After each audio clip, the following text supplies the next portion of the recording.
Deixa eu adivinhar. Você está sofrendo com uma doença ou sofreu um acidente no trabalho, mas mesmo assim foi demitido durante essa doença ou até mesmo um pouco depois do acidente do trabalho. É de se esperar. Isso acontece muito na Suíça, aqui no Brasil não, mas que na maioria dos casos o trabalhador fica em dúvida é que tem como comprovar que isso foi um acidente do trabalho, o fato que ocorreu, ou também tem como comprovar que essa é uma doença ocupacional. Bom, pessoal, muito prazer, meu nome é Guilherme, sou advogado especialista em direito do trabalho e o objetivo hoje central do vídeo é demonstrar para vocês como vocês podem reunir as suas provas para facilitar até mesmo o caso de um processo. Lembre-se que não porque você acha que não será necessário um processo, você deve deixar isso de lado, porque é sempre necessário ter a maior cautela do mundo com esse tipo de prova. Então, vem comigo que hoje eu vou te explicar. Vamos começar pelo acidente do trabalho. Como comprovar que você sofreu um acidente do trabalho? Vamos entender a definição de acidente do trabalho. A definição de acidente de trabalho é aquele acidente que acontece no local do trabalho em função do exercício de uma determinada obrigação ou algo relacionado ao trabalho que causa uma lesão corporal ou uma perturbação no trabalhador. Entendendo isso, o que basicamente é um acidente do trabalho? Algo que acontece durante o seu expediente enquanto você exercia sua função, uma função alheia. Nessa situação de função alheia, desde que o empregador tenha lhe obrigado a realizá-la, e você acaba sofrendo, por exemplo, uma amputação de um dedo ou até mesmo uma perturbação, vamos colocar na sua pele, onde você fica marcado pelo resto da vida. Então,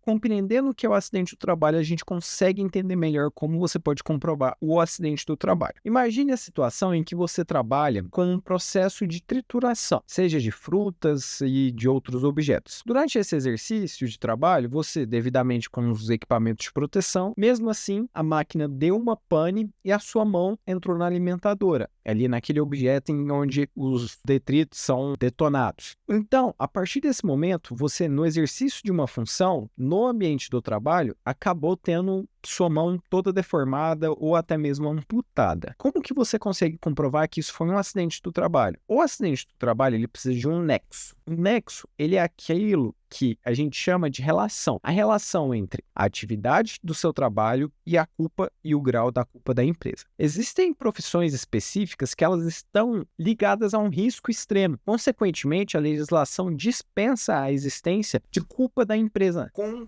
qualquer coisa do que aconteceu. Então, por exemplo, você estava ali utilizando o EPI, a máquina deu um problema por falta de manutenção. O que significa? Que a empresa não deu a manutenção correta na máquina e, consequentemente, você acabou tendo sua mão amputada. Então, o primeiro passo para você conseguir ajudar, obviamente, no momento da sua mão amputada, o que você tem que preservar é a sua saúde, não precisa fazer aquilo nesse momento. Mas, posteriormente, você conseguiu retornar à empresa, ou até mesmo um colega ali pede para ele gravar, tirar foto do equipamento com problema, tirar foto do momento e até mesmo solicitar a gravação para a empresa. Obviamente, as empresas, na maioria das vezes, não vai permitir isso. Então, isso é uma tentativa. Caso seja possível, ótimo, já facilita muito. Segundo passo, documentação médica.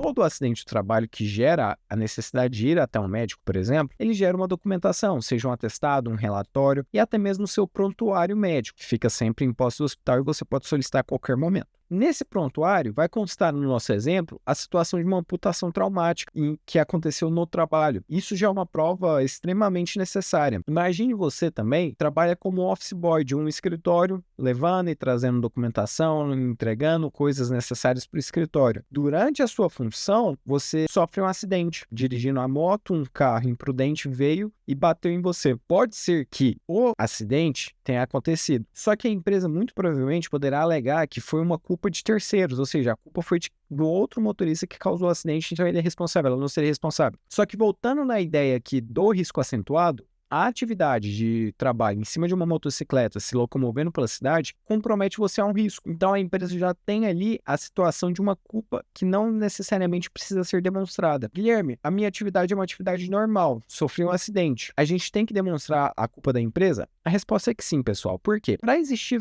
tanto dano moral, dano material, qualquer tipo de dano, a gente tem teoria subjetiva e objetiva. Nelas, elencam a situação de que precisa ou não demonstrar a culpa. Caso seu processo, a sua situação necessite dessa demonstração, você precisa, por exemplo, demonstrar que aquela máquina de trituração, mesmo não sendo o caso, estava com defeito, que você, em eventual conversa, já tinha reportado para o supervisor falando, olha, fulano, a máquina está demonstrando um pequeno defeito, tem como arrumar? E mesmo assim a empresa foi negligente, não realizou. Ou no caso do motociclista, mesmo que não existisse esse risco acentuado, você está tendo que utilizar uma moto do estabelecimento com pneu careca, você já ressaltou para um supervisor que o pneu estava careca, que era necessário trocar e a empresa não fez e você derrapou e caiu. Então, tudo isso você pode comprovar por meio de provas simples. Você não precisa ficar preso numa situação em que você nunca vai conseguir comprovar. Então, conversas, demonstrando aquela situação, atestados médicos, fotos, vídeos, com tudo aquilo que você tem relacionado ao seu acidente ou até mesmo ao seu trabalho, procure um advogado especialista no tema para que ele possa analisar se é necessário ou não no seu processo. Agora, partindo para a parte da doença ocupacional. A doença ocupacional, vou citar exemplos, é a questão de uma depressão que você desenvolveu pelo trabalho ou teve o agravamento ali, uma LER, uma DORT, problemas na coluna, uma hérnia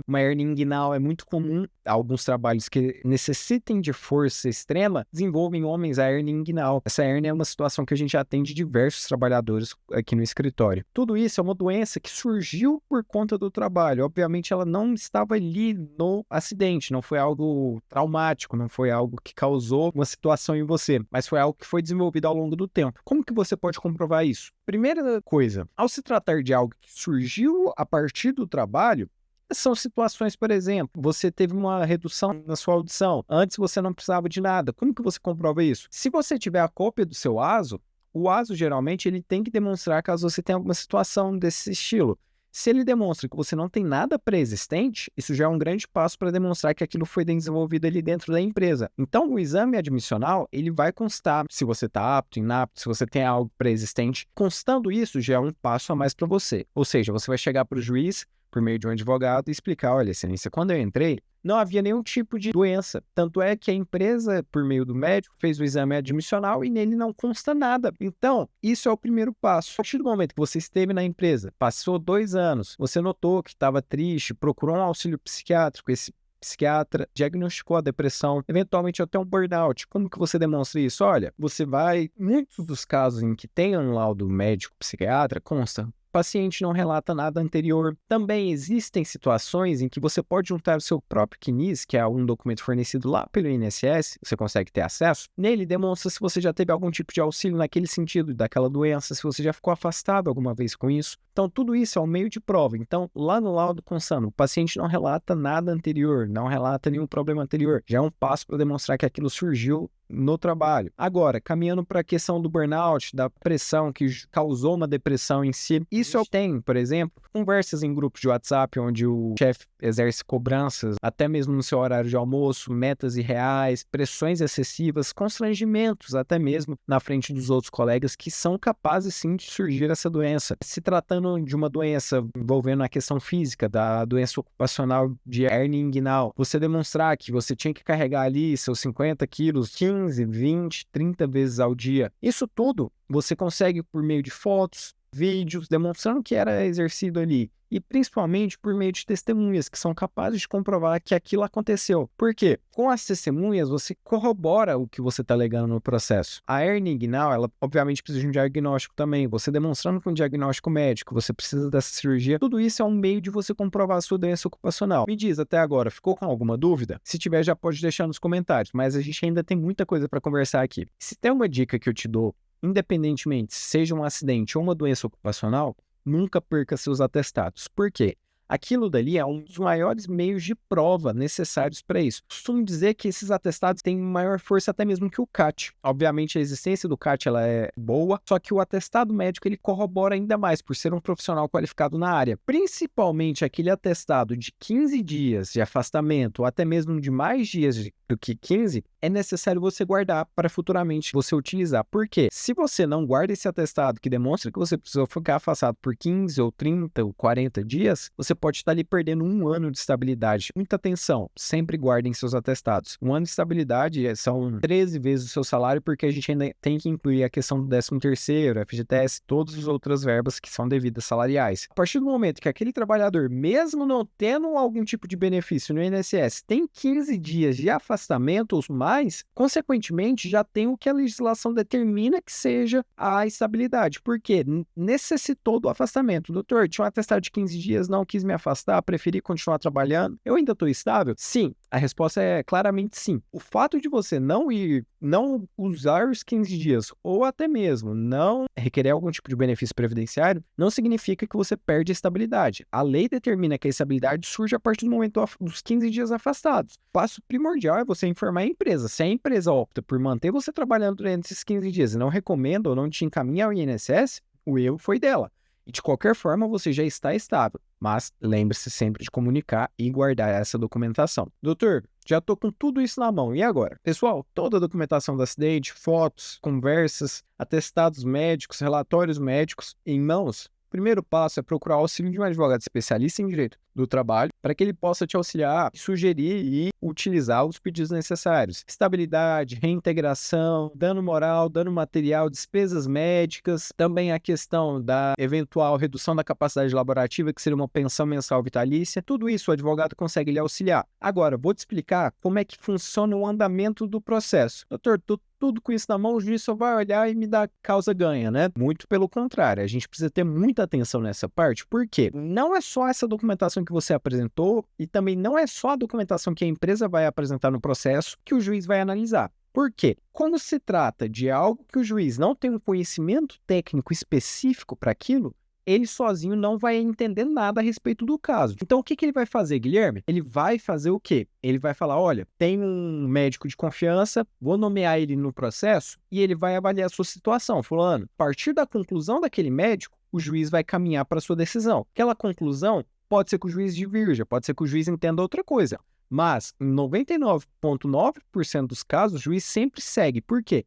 É uma pessoa de confiança dele, é alguém que estava junto a ele ali naquele momento e que tem um conhecimento técnico específico. Lá, ele vai dar uma conclusão mais ou menos igual a essa que está aparecendo aqui na tela, onde houve um questionamento. Isso daqui é quando a gente pergunta para o perito para ele responder. Esse médico ele vai responder.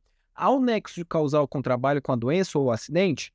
A resposta é que sim, o acidente aconteceu dentro das condições normais de trabalho, que aí a gente volta lá naquela definição do acidente do trabalho. Então, assim, o perito é uma pessoa de confiança do juiz e ele vai dar esse laudo, ele vai apresentar a sua conclusão. Nela, 99% do que o juiz vai entender. Pode ser que o juiz divirja? Pode. O juiz não é obrigado a seguir aquilo. Mas, muitos dos casos, nos casos que nós atuamos até hoje, eles sempre seguem. Por quê? É uma pessoa que já tem esse conhecimento, que já trabalha com isso, voltada para isso, dando uma conclusão técnica. Então, pessoal, a partir do momento que você foi até essa perícia, lembre-se, leve tudo que você tiver físico de novo. Não custa nada, não vai te atrapalhar em nada, pode até te ajudar, na verdade, porque o perito pode dar uma atenção maior àquilo naquele momento da perícia. Então, leve tudo que for possível. Dessa forma, após essa conclusão pericial, o juiz vai chegar a um entendimento a respeito dos seus pedidos. E aí sim, você vai ter comprovado a sua doença ocupacional. Pessoal, ficou com alguma dúvida? Deixa aqui nos comentários, a gente está à disposição para esclarecer todas.